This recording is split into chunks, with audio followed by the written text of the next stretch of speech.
Don't listen to anybody's advice, neither to my advice. Peep within you and listen to your own voice. What do you hear? Don't listen to any advice, because any advice belongs to the past. Any advice, some advisor has been reading this advice from some book, heard from someone. So all advices belong to the past. So there's no advice to know thyself. So don't listen to anybody's advice. You keep quiet. This is the best advice. I give advice, keep quiet. Don't think and don't make any effort. This is my advice. And if you follow it, you have done very well for you and for everybody and all the beings of the world. Any advice, or you give me any instant, any advice that you can mention, he has heard from someone or read from some sutra, any advice. Advisors have not shown good results, and those advisors teach you to fight, quarrel with neighbors and other people who don't belong to your church, isn't it? You follow their advice, other teacher tells you follow my advice, so there is a quarrel, you see. Because when the desire arises for any object, you are happy to meet the object. This freedom is neither object nor subject, you see. It rises from the same source, plays on the same source, always, and settles down in the source. There's no problem with the rise and fall. So it is the same thing whether it rises or not. People who have got desire for something else, they only call it the desire for freedom will rise. I don't feel that this will rise at all. I don't know if any desire for freedom arose in me. I don't think. It was already there, you see. From childhood it was there. It's not the strength and weakness of the desire. It is your weakness and strength, how you are holding it, and you have something else to do at the same time. Therefore, you are looking at some other desires also. Therefore, that is the strength of other desires. So if you check those desires, which are stronger or which are weaker, you check both the desires, weaker desire and stronger desire, this alone will remain as it is, you see. You need faith. Faith in your own self, that I am free.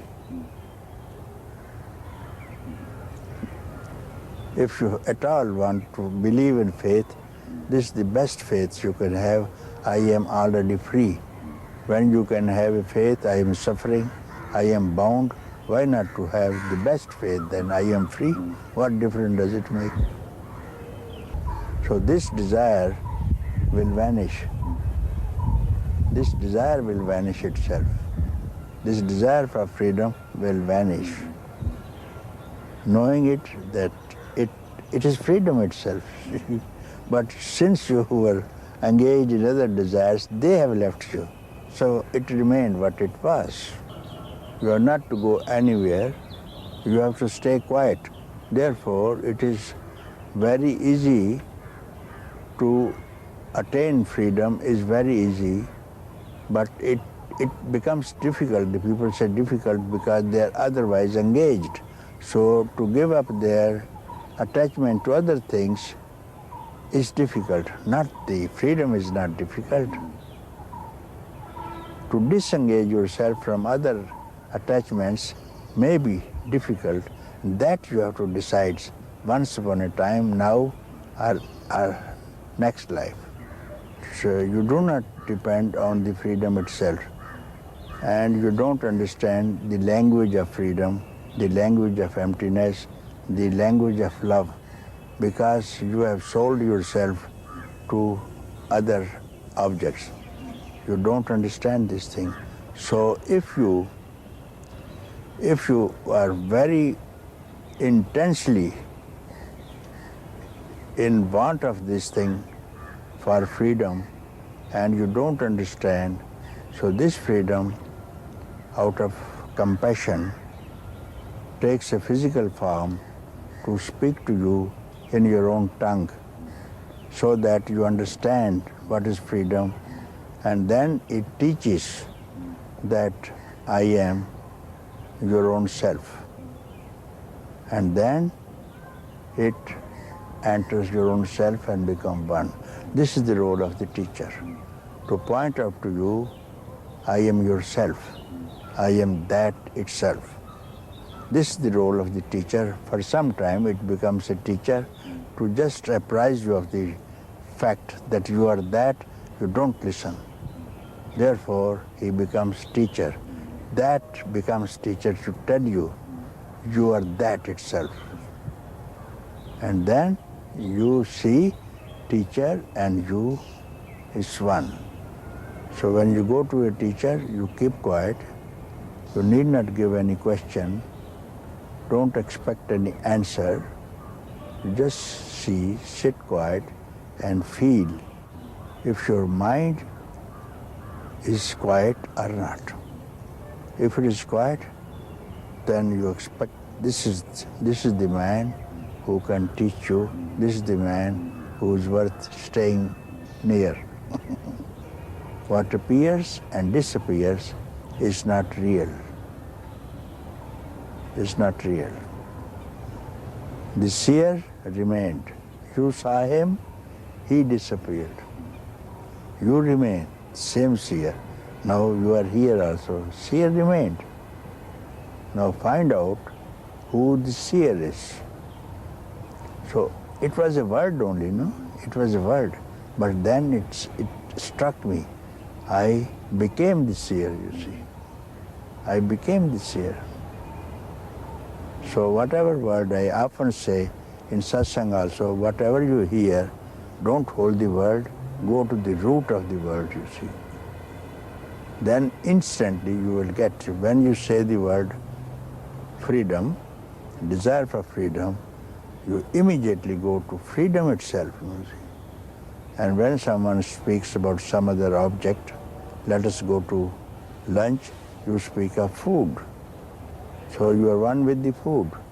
Only why trouble with the freedom? When we speak of freedom, we must be one with the freedom, smell freedom, enjoy freedom, you see.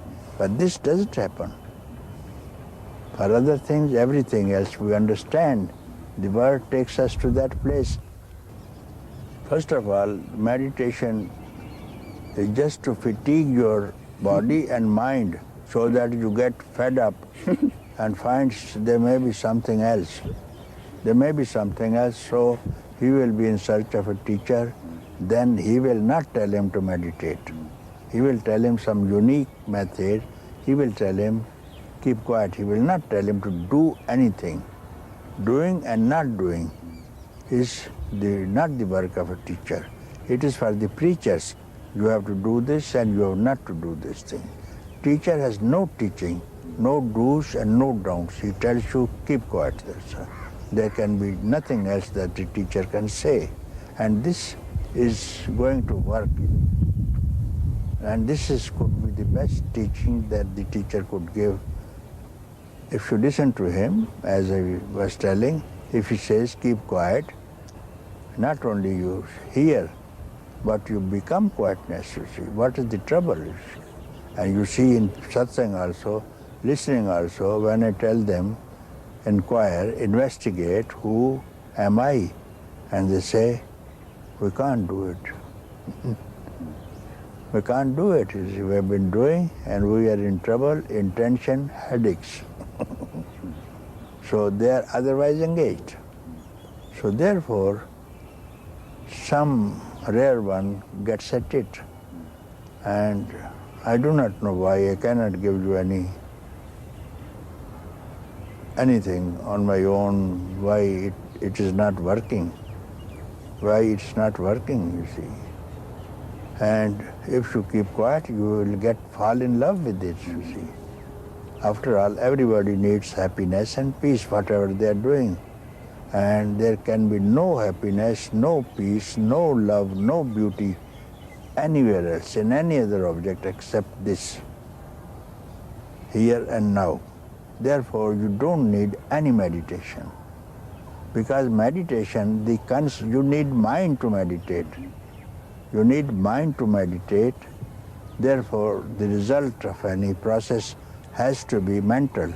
Then you need body, such and such posture, hand to be planted this way, mudra to be kept this way.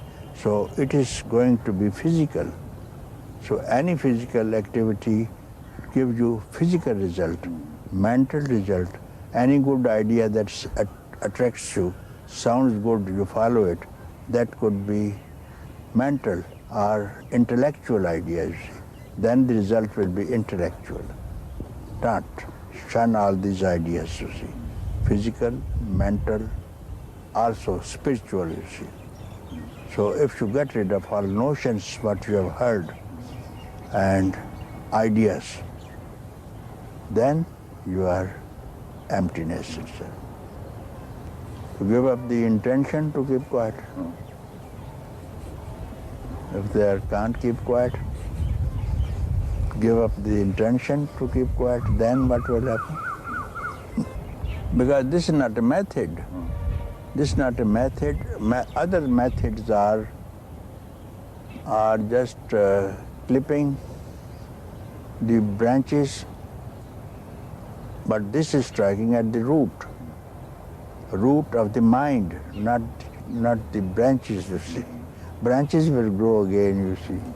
So this is striking at the root, uproot the mind itself, and this inquiry uproots the mind. When you inquire, who am I? So it strikes at the root of the mind. There's no mind at all with this inquiry. I is the mind, you know. And now you are questioning. I is questioning to I itself. No one has ever questioned. Who am I? No one. Who are you? Who is he? Who is she? Who am I? No one ever has questioned. Therefore, it's the first time one can ask. So it's striking at the root of all creation, you see. Not person, striking the root of the creation. Then there will be no creation at all, and no creator also, and no beings also. It strikes to that depth, you see. When you say, who am I? It is struck at the right place. Don't expect any answer. This expectation, he must get rid of this expectation or intention for any answer.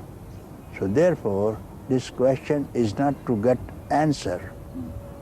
This question is like this, to merge, a river merging into the ocean. So it doesn't go into the ocean to remain a river. It's merged now. Like this inquiry, who am I, is merging into the divinity, self, emptiness itself, you see. So he has to keep quiet and see what happened. But after this inquiry, he must not wait for the answer.